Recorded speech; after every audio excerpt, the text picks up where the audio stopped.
Israel पर हमले के लिए ईरान बना रहा तगड़ा संगठन, अमेरिका को जवाब देने के लिए रूस कर रहा तगड़ी एंट्री, उत्तर कोरिया और चीन भी ईरान के कंधे से साधेंगे निशाना, तानाशाह किम जोंग उन ईरान को दे रहा मिसाइल तकनीक। दोस्तों, इजराइल और ईरान के बीच जंग की आहट बढ़ती जा रही है। आतंकी संगठन हमास के मुखिया इस्माइल हानिया की मौत के बाद से तेहरान का गुस्सा 7वें आसमान पर है और वो किसी भी कीमत पर इसका बदला लेना चाहता है। इसके लिए वो रूस के पक्ष का सहारा लेना चाहता है, जिसमें खुद ईरान, चीन, रूस और उत्तर कोरिया शामिल हैं।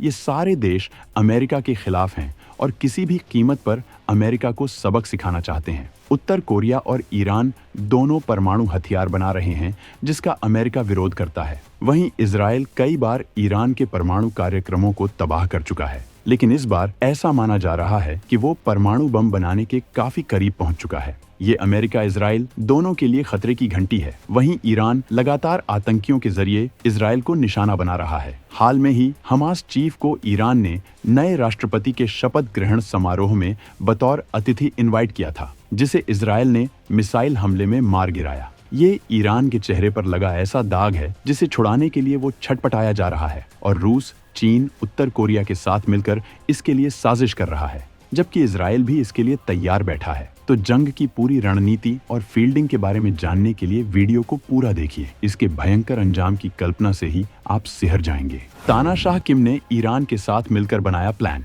मिडिल ईस्ट में दोनों धड़ों के बीच बड़े बवंडर की तैयारी। उत्तर कोरिया परमाणु हथियारों का कर सकता है इस्तेमाल। दोस्तों, रूस यूक्रेन जंग के बाद से ही दुनिया में 2 धड़े तैयार हो गए हैं। जहां अमेरिका पहले से ही नाटो की ताकत के साथ खड़ा है, वहीं रूस ने भी चीन, उत्तर कोरिया, ईरान के साथ अपना गठबंधन तैयार कर चुका है। ईरान को इसी संगठन की मदद मिल सकती है। रूस इसका संकेत भी दे चुका है। रूस की रणनीति के बारे में हम आपको सब कुछ बताएंगे, लेकिन इससे पहले तानाशाह किम जोंग के उत्तर कोरिया और ईरान की जुगलबंदी के बारे में बताना चाहेंगे। उत्तर कोरिया और ईरान परमाणु ताकत हासिल करने की अपनी कोशिशों की वजह से पास आए हैं। दोनों के बीच एक कॉमन चीज ये है कि दोनों पर परमाणु कार्यक्रमों की वजह से अमेरिका ने बैन लगा रखा है। इसी वजह से दोनों अमेरिका से बेहद खफा है। हालांकि ईरान अमेरिका के बीच तल्खियों की वजह से तमाम अतीत के घाव भी हैं। उत्तर कोरिया और ईरान दोनों अमेरिका की बात नहीं मानते हैं। इसी वजह से अमेरिका इन दोनों से नाराज रहता है। ऐसे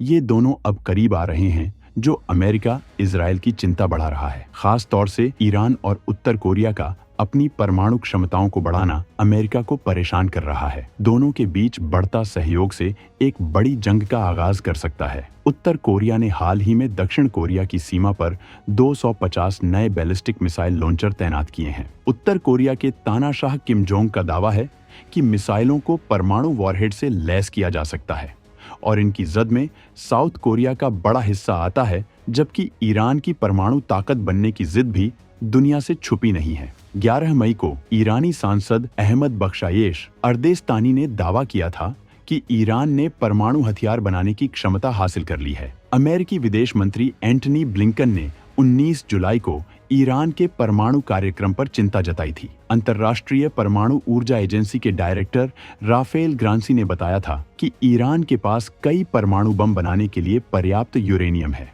वहीं अमेरिकी और इजरायली खुफिया एजेंसियों ने भी ईरानी परमाणु हथियारों के विकास का खुलासा किया है। मतलब दोनों उत्तर कोरिया के पास पहले ही परमाणु हथियार हैं, जबकि ईरान इसे हासिल करने के करीब पहुंच चुका है। ऐसे में अगर जंग में दोनों साथ आते हैं तो अपनी जीत और इजराइल को तबाह करने के लिए ये किसी भी हद तक जा सकते हैं। दोनों देशों के रिश्ते लगातार मजबूत हो रहे हैं, जिसका मकसद अमेरिका का मुकाबला करना है। इस रिश्ते की शुरुआत 80 के दशक में हुई थी, जब उत्तर कोरिया ने पश्चिम के प्रतिबंधों को तोड़ते हुए ईरान को इराक के खिलाफ हथियार दिए थे।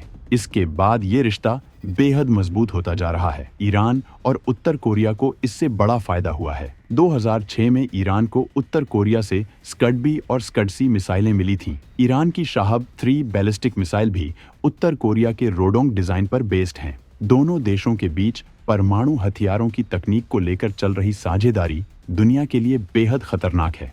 इसका जंग में प्रदर्शन हो सकता है, जिसमें रूस भी दमखम के साथ शामिल हो रहा है। रूस ईरान को दे सकता है अपना सबसे ताकतवर डिफेंस सिस्टम। तमाम दूसरे हथियारों के जरिए ईरानी सेना को कर सकता है मजबूत। दोस्तों, ईरान इजराइल के बीच मची तनातनी में रूस की तगड़ी एंट्री हो चुकी है। ईरान ने रूस से उसके सबसे मजबूत डिफेंस सिस्टम की मांग की है, जिसे रूस ईरान को दे सकता है। वहीं वो दूसरे तमाम हथियार भी ईरान को देकर अमेरिका की चुनौती बढ़ा सकता है। जंग की आहट के बीच पुतिन ने अपने सबसे खास और रूसी सुरक्षा परिषद के सचिव सरगेई शोइगु को ईरान भेजा था।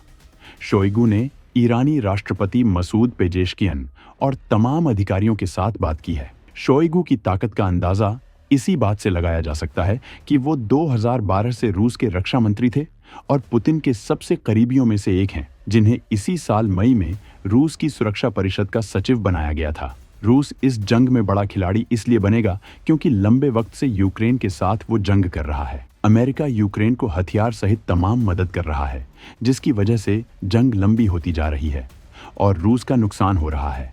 और अब ईरान इजराइल की जंग में वो कूदकर ईरान को मजबूत करना चाहता है, जिससे अमेरिका इस जंग में उलझ जाए और उसे यूक्रेन को बर्बाद करने में वक्त न लगे। इसके अलावा वो अमेरिका को तगड़ा झटका भी देना चाहता है। वो जानता है कि जो ताकत यूक्रेन के साथ है वो इजराइल के साथ भी आएंगी। वहीं चीन भी इस जंग से अपना मतलब जरूर निकालेगा। उसे भी अमेरिका से अपनी दुश्मनी निकालनी है। रूस और चीन बेहद ताकतवर हैं।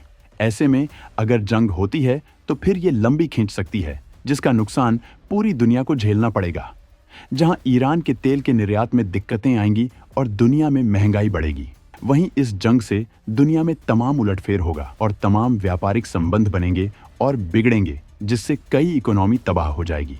दुनिया में आर्थिक मंदी आ सकती है। भारत अभी से इससे निपटने के रास्ते तलाश रहा है, क्योंकि जंग के वक्त सबसे बड़ी दिक्कत व्यापारिक मार्ग को लेकर होने वाली है। भारत ने जिस चाबहार के जरिए दुनिया से कनेक्ट होने का रास्ता खोजा है, वो प्रभावित हो सकता है। अमेरिकी और इजरायली हमले में तबाह हो सकता है, क्योंकि जंग के वक्त कहां धमाका हो जाए इसका कोई ठिकाना नहीं है। वहीं अगर तानाशाह किम परमाणु हथियारों का इस्तेमाल करता है तो दुनिया में भयंकर तबाही आ जाएगी, जिससे निपटने में सदियों का वक्त लगेगा और पीढ़ियां बर्बाद हो सकती हैं। इसी वजह से भारत की एक कोशिश ये भी है कि इस जंग को किसी तरह टाला जा सके, जिसके लिए वो बेहद मजबूत कदम उठा रहा है। तो दोस्तों, ईरान और उत्तर कोरिया के बीच बढ़ते रिश्तों को आप किस तरह से देखते हैं?